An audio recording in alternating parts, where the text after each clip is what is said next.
Welcome back to Hawkenstein, ladies and gentlemen. Got the Warhawk in the shop today. Piece of shit is misfiring.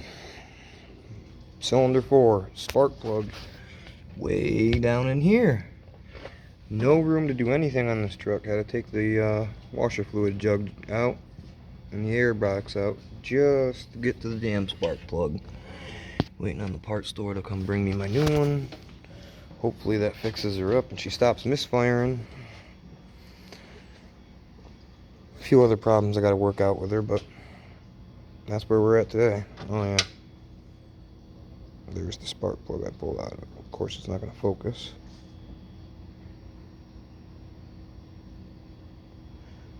She's a little whooped. Seen better days. Alright, thanks for watching.